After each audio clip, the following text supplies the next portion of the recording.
और 50 वर्ष तक की आयु ऐसी होती है, जब ये व्यक्ति चला जाता है तो उसमें परिवार को एक बड़ी यानी आगे के लिए संभालने के लिए भी कठिनाई आती है। तो ऐसे परिवारों की सहायता के लिए, और वो भी खास करके जो गरीब परिवार हैं, जो खास करके जैसे हमने एक लिमिट पहले परिवार पहचान पत्र में रखी हुई है कि जो 15,000 रुपये मासिक से भी कम कमाते हैं, तो ऐसे परिवारों की सहायता की जाए। उसके लिए वैसे तो प्रधानमंत्री जी ने पिछले वर्ष एक योजना लागू की थी, और उस योजना का नाम था, है अभी भी चल रही है, मुख्यमंत्री जीवन ज्योति योजना, क्षमा करें, प्रधानमंत्री जीवन ज्योति योजना। तो प्रधानमंत्री जीवन ज्योति योजना में प्रावधान ये है कि 330 रुपया वार्षिक उस योजना में प्रीमियम देना होता है, और वो प्रीमियम जो बीमा करता है वो स्वयं देता है। हर वर्ष जनधन योजना अकाउंट के माध्यम से जाता है। 50 वर्ष तक की आयु का 2 लाख रुपए का ये बीमा होता है। कुछ लोगों ने पिछले वर्ष इसकी सदस्यता ली है और बीमा कराया है, लेकिन बहुत कम मात्रा में कराया है। तो आज उस योजना को मैं इस रूप में रख रहा हूं कि हरियाणा के जितने भी खास करके बीपीएल के परिवार, 1,80,000 रुपये तक की वार्षिक आय, 15,000 रुपये महीने की आय, ऐसे परिवारों के लिए आज एक योजना लेके आए हैं कि वो सब बैंक में जाकर के अपना एक फार्म भरें और फार्म भर करके वहां दे दें। पहली किस्त का 330 रुपया उनके जनधन अकाउंट में जमा रहना चाहिए। पहली बार की किस्त अब वो जिस दिन भी बीमा करने वाली कंपनी यानी लाइफ इंश्योरेंस कंपनी, वो जिस दिन भी उसको लागू करेगी 31 मार्च से पहले पहले वो लागू हो जाएगी, वो बैंक से पैसा ले लेंगे। उस पैसे को इस महीने की जो पहली किस्त होगी उसको तुरंत हम रियम्बर्स करेंगे, जाएगा उनके खाते में से, लेकिन उसके खाते में ही हम रियम्बर्स करेंगे।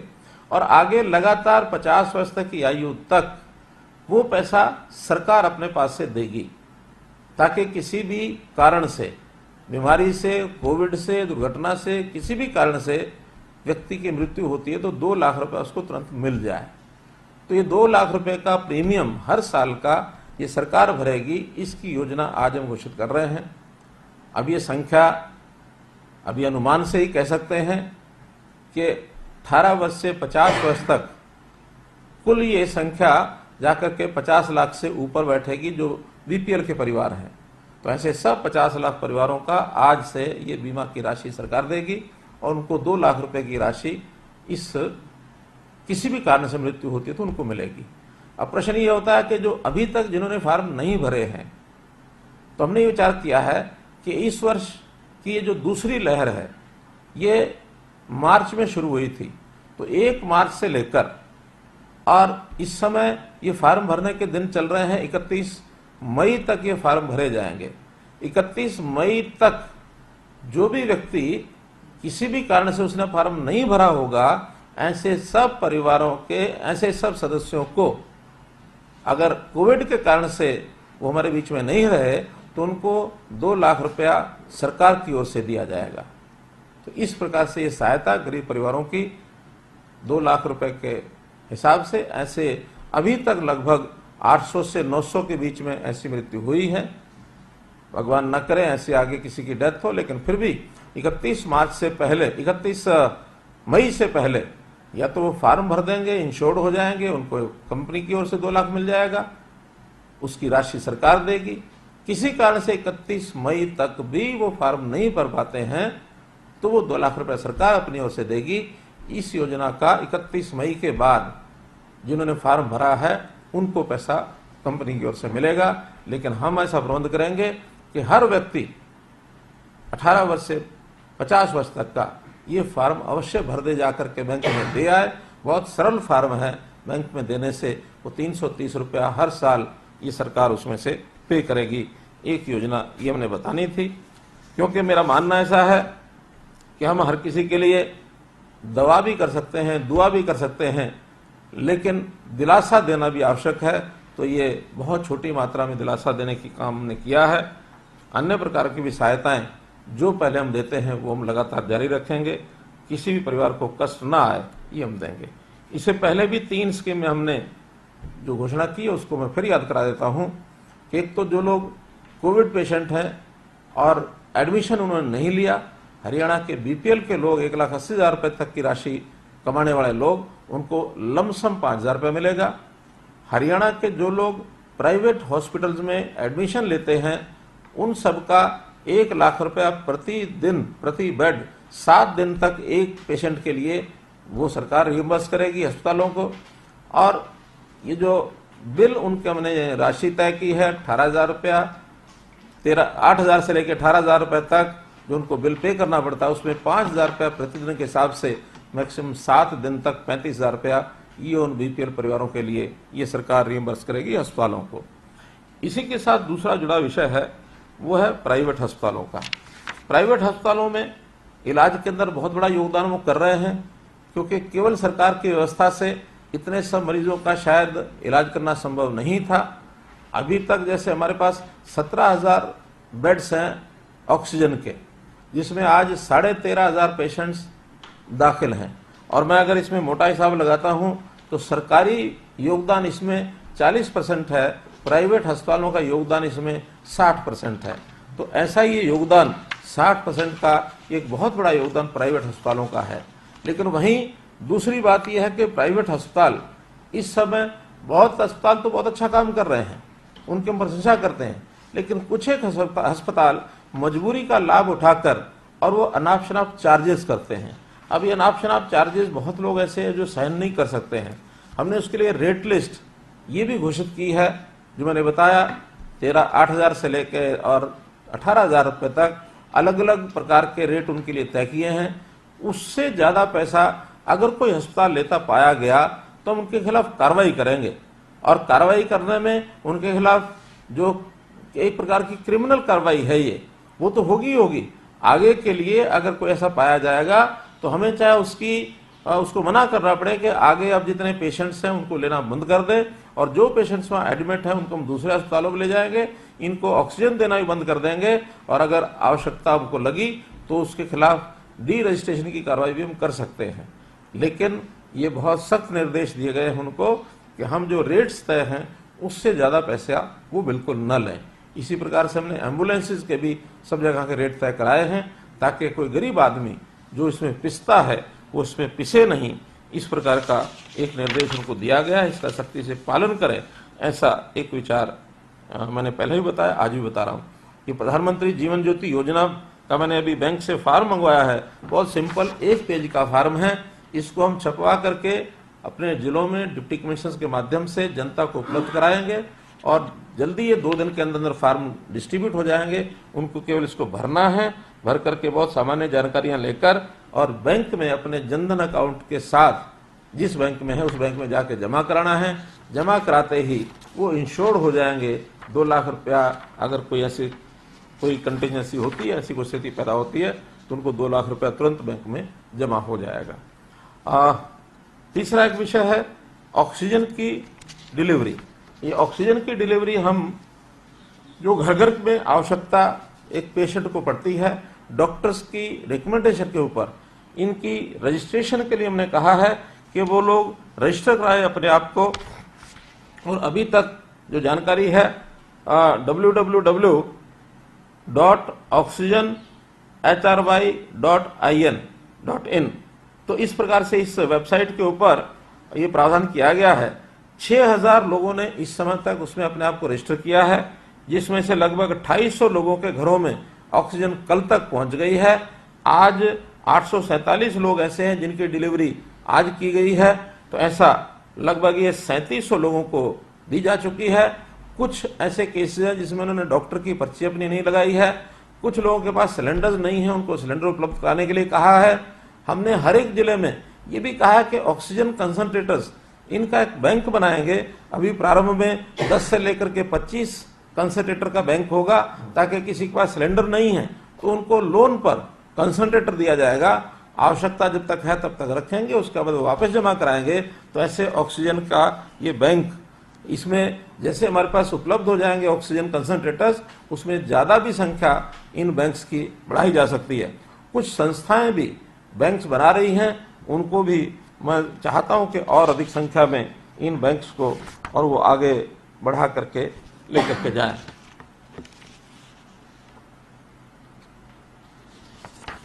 एक संख्या मेरे पास अभी आई है, 18 से 50 वर्ष तक ऐसे कुछ ये 4,51,000 फैमिलीज हैं जिनमें ये 18 से 50 के, इसमें तो संख्या सिर्फ 10 लाख के आसपास आई है, लेकिन मुझे लगता है कि शायद संख्या ज़्यादा हो सकती है। फिर भी अच्छा बीपीएल के फिर भी 10 लाख है अथवा ज़्यादा है, इन सब को हम जो है फार्म भरने के लिए इस 15 दिन के अंदर व्यवस्था करेंगे ताकि इनके सबके फार्म भरे जा सकें।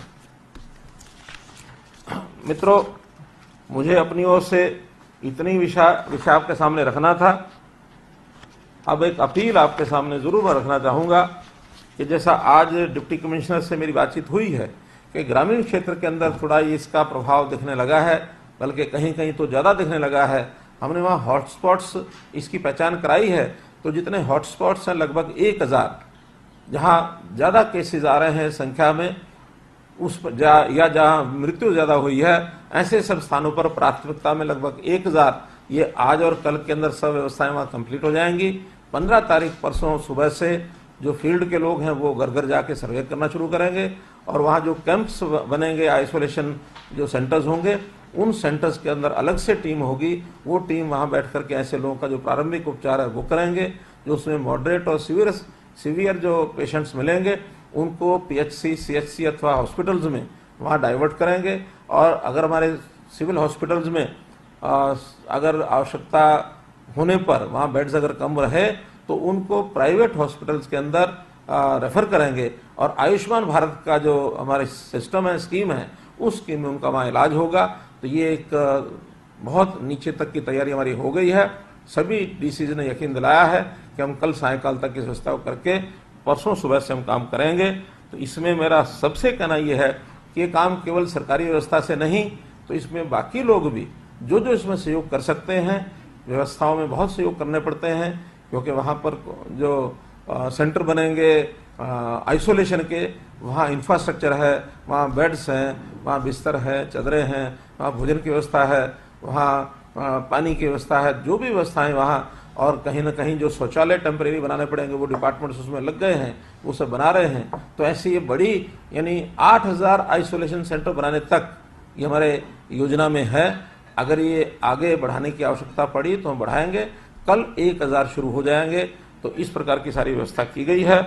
इसमें गांव के जो लोग हैं, चुने हुए पूर्व प्रतिनिधि, जो मानो आप तो पंचायतें नहीं रही वहाँ, तो पूर्व प्रतिनिधि जितने गांव के हैं जनप्रतिनिधि, उनको भी सबको हमने इसमें सहयोग में लिया है। गांव के नंबरदार हैं वो भी सहयोग करेंगे, सरकारी कर्मचारी सब टीमें बनाएंगे और इस प्रकार से ये सब सिस्टम हमने बनाए हैं। आज 300 डॉक्टर्स और पैरामेडिक्स के लोग ईएसआई में, जो वहाँ काम बहुत अधिक नहीं है, तो उनको हेल्थ डिपार्टमेंट को दिया गया है, उनको इस प्रकार से रेफर किया गया। उनसे हेल्थ डिपार्टमेंट काम लेगा ताकि हम पीएचसी और सीएचसी पर जाकर के उन सब व्यवस्थाओं को दे सकें। ये सब व्यवस्थाएं हमने की हैं। तो आपसे भी मैं अपील करता हूं कि एक पॉजिटिव वातावरण बना करके और हम हर किसी को इलाज मिले, गरीब की सहायता हो, ये सब करने के लिए हम तैयार हैं। पिछली बार जैसे हमने किया था, इस बार भी वैसा ही विषय। फिर हमने कहा था कि जिन लोगों ने कोई प्रश्न अपने करने होंगे वो इस पीसी से पहले भी भेज सकते हैं और पीसी के दौरान भी भेज सकते हैं। तो मेरे पास लगभग 15-16 प्रश्न पहले आए हैं, ये और भी आ गए हैं अभी इसी समय। तो जो पहले आए हुए हैं मैं उनको पहले एक बार आपके सामने रख देता हूँ। बहुत लोगों ने प्रश्न किए हैं इसमें। एक बात मुख्य रूप से कि बहुत से बंधुओं ने जो वैक्सीनेशन का जो प्रोग्राम है उसके संबंध में ज़्यादा प्रश्न आए हैं। जैसे अगर उसमें नाम लेकर के मैं बताता हूँ तो राजकुमार जी चौधरी हैं हमारे नेटवर्क 10 पर। इसी प्रकार से दूसरा वैक्सीन का प्रश्न है पंजाब केसरी नारनौल से श्री रामचंद्र सैनी। ऐसे ही Sanjay ji PTI, Yogendra Sharma state bureau chief Dainik Haribhoomi, फिर हमारे दिनेश भारद्वाज दैनिक ट्रिब्यून चंडीगढ़,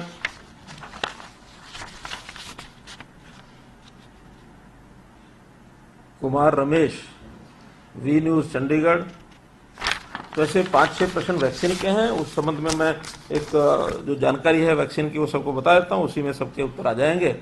पहली बात तो यह है कि अलग अलग फेजेज में अलग अलग वैक्सीन का प्रोग्राम शुरू किया गया।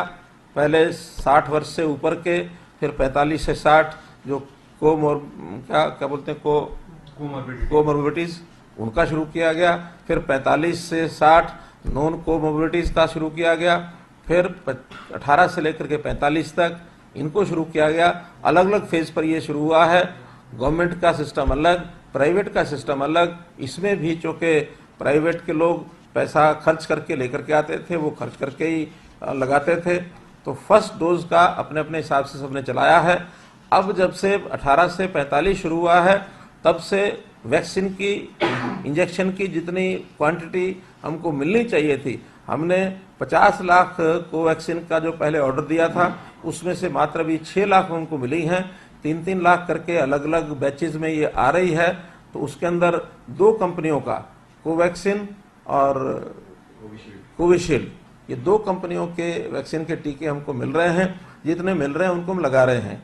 अब प्राथमिकता जो केंद्र सरकार की ओर से भी ये सूचना मिली है कि प्राथमिकता जिनको सेकेंड डोज लगनी है उनको दी जाएगी, क्योंकि फर्स्ट डोज के बाद सेकेंड डोज टाइम पीरियड के साथ लगाना जरूरी है। उसमें चाहे वो सरकारी में लगी हो अथवा प्राइवेट में फर्स्ट डोज लगी है, तो उनको सबको प्राथमिकता के आधार पर लगाया जाएगा। और बाकी सबका अब रजिस्ट्रेशन के आधार पर यह सारा काम होता है। 15 से 45 तक, 18 से 45 तो पहले रजिस्ट्रेशन होती है। रजिस्ट्रेशन के बाद अपॉइंटमेंट ली जाती है। अब संयोग से रजिस्ट्रेशन और अपॉइंटमेंट में जो लोग IT से भी हैं, शहरों के लोग हैं, वो थोड़ा सा आगे बढ़ जाते हैं। कारण क्या कि उसके अंदर कहीं रोक नहीं है, कोई भी व्यक्ति कहीं भी जा करके अपना कोवैक्सीन का टीका लगवा सकता है। फिर भी हम कोशिश कर रहे हैं कि इसमें कोई रास्ता निकाला जाए कि ग्रामीण क्षेत्र के अंदर भी जहाँ कोवैक्सीन के अभी इंजेक्शन नहीं पहुँचे हैं, वहाँ पहुँचा करके पैरेलली बराबर उनको भी शुरू हो। हाँ, इसके अंदर 20% हमने रिजर्वेशन किया है जो फ्रंट लाइन वर्कर्स हैं, फ्रंट लाइनर्स, सरकारी कर्मचारी खास करके, जिसमें पावर डिपार्टमेंट है, हेल्थ डिपार्टमेंट तो पहले लग गया है, हेल्थ डिपार्टमेंट और अर्बन लोकल बॉडीज और पुलिस, इनके लोगों को पहले लगाया जा चुका है। लेकिन अभी तो power department, roadways, public health, ऐसे जो फील्ड के लोग हैं जिनको फील्ड में क्योंकि काम कर रहे हैं, इसलिए इनको लगाना, इसमें पत्रकार बंधु भी हैं, उनको भी हमने रखा है। तो ऐसे सब लोगों को प्राथमिकता पर पहले लगाया जाए। इनके जो वर्क प्लेस हैं उन स्थानों पर लगेगा। तो 20% इनके लिए रिजर्वेशन रखा है। जब ये सब एम्प्लॉइज का और सब ये फ्रंट लाइन वर्कर्स 20% में पूरे होंगे, उसके बाद ये भी जनता के लिए खोल दिया जाएगा। तो ऐसी उपलब्धता के कारण से ये सब विषय थोड़ा सा कठिनाई में आ रहे हैं। हम इसको जैसे जैसे उपलब्ध हो, जो ब्रांड हैं अभी 2 ही हैं। तीसरा, भारत सरकार ने स्पुतनिक का जो कोवैक्सीन का इंजेक्शन है उसको हरी झंडी दे दी है। अब हम प्रयत्न करेंगे कि उस कंपनी के भी हमको मिल सकें ताकि और लगाया जा सकें। एक विषय आया ग्लोबल टेंडर का। ग्लोबल टेंडर हमने भी उसकी तैयारी कर दी है। एक आध दिन में ग्लोबल टेंडर हम फ्लोट कर देंगे। और ग्लोबल टेंडर में जब तक वो मैच्योर होगा, हो सकता है उसमें 10 दिन लगे, 15 दिन लगे, तो 10-15 दिन तक और कंपनियां, 8-10 कंपनियां ऐसी हैं जो वर्ल्ड वाइड जिन्होंने अप्लाई किया हुआ है कि उनको भी अनुमति मिले। कुछ देशों में अलग अलग कंपनियां वो रजिस्टर्ड हो गई हैं, उनको रिकॉग्नाइज कर लिया गया है। हो सकता है 8 दिन तक, 10 दिन तक हमारे यहाँ भी कुछ और कंपनीज रजिस्टर हो जाएं, उनका वैक्सीन इंजेक्शन भी हमारे यहाँ उपलब्ध हो पाएगा। ऐसी सब कंपनियों के जो रेट्स आएंगे उसके हिसाब से कौन सी उचित रहेगी, वो हम 8 या 10 दिन के बाद जैसे ही इसका रिजल्ट निकलेगा हम कोवैक्सीन को उपलब्ध कराएंगे। इसमें पैसे का कोई विषय नहीं है। जितना भी पैसा खर्च आएगा हरियाणा सरकार करेगी। और हरियाणा सरकार जो गवर्नमेंट हॉस्पिटल या व्यवस्थाएं जितनी हैं उनमें सब में फ्री लगाएंगे। हर किसी को फ्री होगा, चाहे कितना ही पैसा हमको इसके लिए लगाना पड़ता है। इसके बाद अगला प्रश्न है, महावीर जैन है कि जिन लोगों की डेथ हो रही है उनमें ज़्यादातर ऐसे भी हैं जिनको पहले से बीमारियां हैं या वो डर के मारे से हो सकता है उनकी डेथ होती हो, उनका इलाज न मिलने की वजह से मर रहे हो, सरकार क्या कर रही है? देखिए, जैसे मैंने पहले बताया कि हमने व्यवस्थाएं अपनी पूरी की हैं। आज इस समय कोई भी ऐसा व्यक्ति नहीं है जिसको वो एडमिशन लेना चाहता है किसी हॉस्पिटल में तो उसको बेड ना मिले। 4 दिन पहले स्थिति दूसरी थी, लेकिन आज हमारे पास कोई इस समय का फ़ोन नहीं आता है कि जिनको बेड नहीं मिलता और उसका कारण से उसका इलाज ना हो रहा हो, वो सब बेड उनको मिलते हैं। हाँ, लेकिन जो अभी भी होम आइसोलेशन में रह करके अपना इलाज करवा सकते हैं, उनको गाइड किया जाता है कि एकांत में रह करके, क्योंकि बहुत से लोगों को इस प्रकार की स्थिति मानो नहीं होती है जो वो उनको ज़रूरी अस्पताल में ही एडमिशन लेना पड़ता हो। वो लोग घर में रह करके भी सामान्य बीमारी की जैसे इलाज होता है वैसा अगर इलाज कराते हैं तो 10 दिन के बाद, 12 दिन के बाद, अब तो ये भी एक सूचना मिली है कि जिस दिन पॉजिटिव निकलता है और ठीक से अगर उनके सिम्टम ज़्यादा नहीं हैं, एसिम्प्टोमेटिक अगर केसेस हैं, तो 12 दिन का जो एक प्रॉपर इलाज है उसके बाद उनको दोबारा से टेस्ट कराने की भी आवश्यकता नहीं है। ये माना जाता है कि 12 दिन के बाद वो नेगेटिव हो गए हैं और वो घर जा सकते हैं, अपना सामान्य जीवन व्यतीत कर सकते हैं। ये एक सूचना भी लेटेस्ट मिली है, इसलिए कोई ऐसा नहीं है। हाँ, जिनकी बीमारियां पहले से हैं उनका इलाज अगर कोविड है तो तुरंत एडमिशन मिलता है, और अगर बाकी दूसरी बीमारियों में लगता है कि गंभीर बीमारी है उनको एडमिशन दिलाया जाता है, और जिसकी गंभीर बीमारी नहीं है, जो ऐसी प्रोलॉन्ग्ड बीमारियां हैं, बहुत सी पुरानी बीमारियां जिसका कुछ दिन बाद भी इलाज शुरू हो सकता है, तो उनको अभी टाला गया है। आरटीपीसीआर की रिपोर्ट्स, ये ठीक है कि बीच में रिपोर्ट में 4 दिन 5 दिन लगने लग गए थे, लेकिन अब चूँकि उस पर टेस्टिंग हमने रैपिड जो टेस्टिंग है तो रैपिड टेस्टिंग हमने बढ़ा दी है। आरटीपीसीआर की जो पहले 95% थी वो अब 70% कर दी है। 30% रैपिड जो क्या उसे है रैपिड एंटीजन टेस्ट रैट, उसको हमने बढ़ाया है, और उसके कारण से वो थोड़ा वजन लोड उनका कम भी हुआ है। हमने 8 जिलों में, यानी 6 जिलों में और 2 और स्थानों पर, 8 स्थानों पर लैब्स ये खोलने के लिए प्रक्रिया चालू कर दी है। आने वाले कुछ दिनों के अंदर 8 नई लैब्स हरियाणा में ये भी खुलेंगी, जिसके कारण से और इसका वजन थोड़ा कम होगा। इसी प्रकार मनीष कुमार, ब्यूरो हेड, खबर फास्ट। शहरों के बाद ग्रामीण क्षेत्र का रुख किया, क्योंकि ग्रामीण क्षेत्र में मेडिकल इंफ्रास्ट्रक्चर पर्याप्त व्यवस्था नहीं होती, क्या बड़ी चुनौती है, आपकी सरकार क्या कदम उठा रही है? मैंने इसमें आपको पहले बताया है कि ग्रामीण क्षेत्र में अब हमने CHCs, PHCs, हर एक CHC लेवल पर 5 से लेकर और 20 बेड तक हम ऑक्सीजन सिलेंडर्स रख करके ऑक्सीजन बेड वहाँ तैयार करेंगे। कई जगह तैयार हो गए हैं, जल्दी तैयार करने में लगे हैं। गांव-गांव में आइसोलेशन सेंटर खोले हैं, टीमें बना दी हैं, और 2 दिन में नीचे तक जाकर और इसकी सारी स्क्रीनिंग करेंगे, टेस्टिंग करेंगे, और उनके माध्यम से ये आगे फैलाव न हो, इसका हम जरूर ध्यान करेंगे। साथ ही इन्होंने देखा किसान आंदोलन में टिकरी बॉर्डर पर बंगाल की युवती के साथ बलात्कार की घटना, ये घटना हम सबको मालूम है, मीडिया में खूब आ चुकी है, और इसमें FIR हो चुकी है, और FIR होने के बाद पुलिस जो है इसकी इन्वेस्टिगेशन करेगी, कानून अपना काम करेगा, और कानून के काम करने के बाद इन्वेस्टिगेशन में जो भी दोषी पाए जाएंगे उनके खिलाफ सख्त से सख्त कार्रवाई की जाएगी, किसी को इसमें बख्शा नहीं जाएगा। जगदीप शर्मा, दैनिक हिंद जनपथ, ये लिखते हैं कि ऑक्सीजन कंसंट्रेटर की कीमतें, इसमें मैन्युफैक्चरर से बात करनी चाहिए।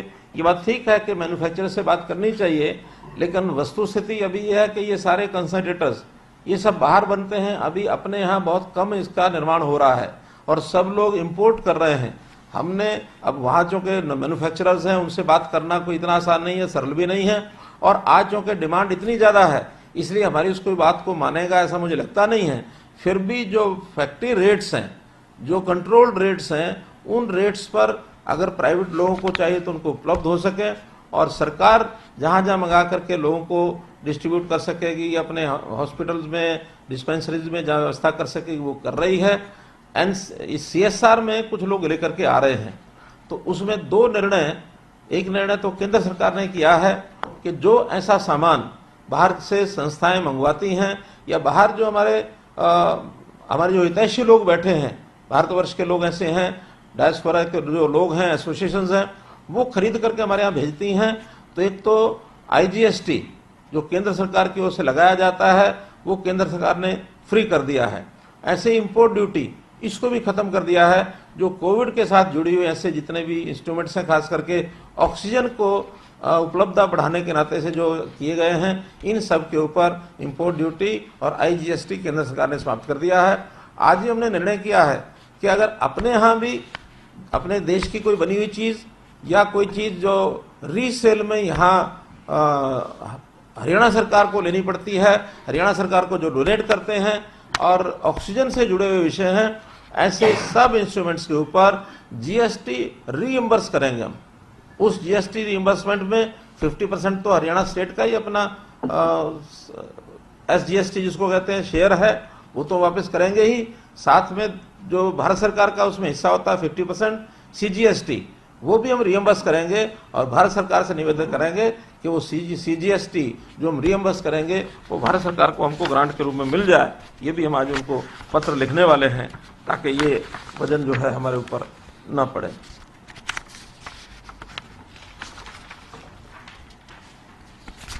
वैक्सीन के ये प्रश्नों के उत्तर मैंने दे दिए हैं।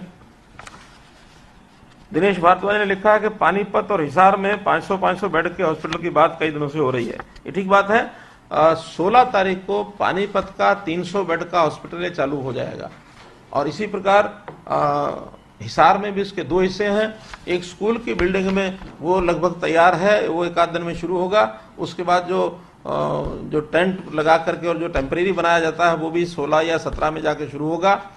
उन स्थानों पर सीधी भर्ती एडमिशन नहीं होंगे, बल्कि जो आसपास के जिले हैं उन सबको उसका जोड़ दिया गया है कि वहां से रेफर करके और पेशेंट्स वहां भेजे जाएंगे और रेफरल जो पेशेंट्स हैं उनकी संख्या आसपास के जिलों में कितनी संख्या है उसके हिसाब से वहां उनको शिफ्ट किया जाएगा। वैक्सीन के संबंध में मैंने एक पहले बता ही दिया सब कि 47 लाख लोगों को अभी तक वैक्सीन के इंजेक्शन हरियाणा में लग चुके हैं।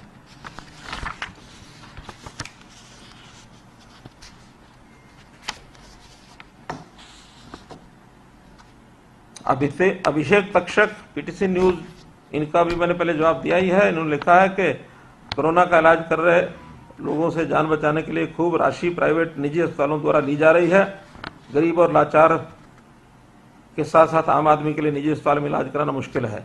तो मैंने बताया कि जैसे ही हमें शिकायतें मिली हैं कि वो रेट्स मनमर्जी के लेते हैं, तो हमने उनको सख्त हिदायत दी है कि जो रेट हमने तय किए हैं वही रेट्स लेंगे। इससे ज़्यादा कोई लेगा तो हम उनको उनके खिलाफ कार्रवाई करेंगे।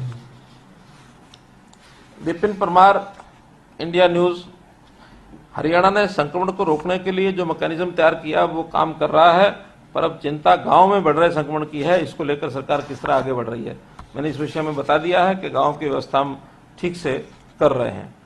कोरोना मैसेज को कंट्रोल करने में हरियाणा काफी हद तक सफल होता दिख रहा है, लेकिन एक और चुनौती ब्लैक फंगस की सामने आ गई है। इसको लेकर के किस रणनीति के साथ आगे बढ़ा जा रहा है। अब ये 2 दिन से ही बहुत ज़्यादा चुनौती इसकी हमको ध्यान में आ रही है, जो ब्लैक फंगस की है। हमारा हेल्थ डिपार्टमेंट और मेडिकल एजुकेशन डिपार्टमेंट इन लोगों ने इस पर काम करना शुरू किया है कि इसी के साथ साथ कोविड के साथ साथ ब्लैक फंगस के जो केसेस हैं उसमें कौन सी उचित दवाई रहेगी, क्या उचित इलाज होगा, क्योंकि ये भी एक प्रकार का एक नया रोग ये सामने आया है। तो इस प्रकार से इस पर काम करना शुरू कर दिया है और मैं समझता हूँ इसके ऊपर हमारे जो मेडिकल हेल्थ डिपार्टमेंट के लोग हैं वो इसके ऊपर काबू पा लेंगे। कोरोना मरीजों की ये लिखते हैं के संधू, संपादक हरियाणा, भारत देश हमारा समाचार पत्र। कोरोना मरीजों की संख्या में इजाफा हो रहा है, बड़े स्तर पर डॉक्टरों की भी जरूरत है। तो ऐसे में क्या आने वाले दिनों में सरकार मेडिकल कॉलेज में MBBS की सीटें बढ़ा सकती है? मित्रों, वैसे तो हमने घोषणा कर रखी है कि हर जिले में कम से कम एक मेडिकल कॉलेज, और उसमें 2-3 ही जिले बाकी बचे हैं। सब में बाकी मेडिकल कॉलेजेस या तो प्राइवेट या तो सरकारी ये बन चुके हैं। अभी भी हम उनके ऊपर काम कर रहे हैं, लेकिन जितनी सीटें हमने पिछले 5 साल में बढ़ाई हैं, आपको जानकारी होगी कि 2014 में 7.5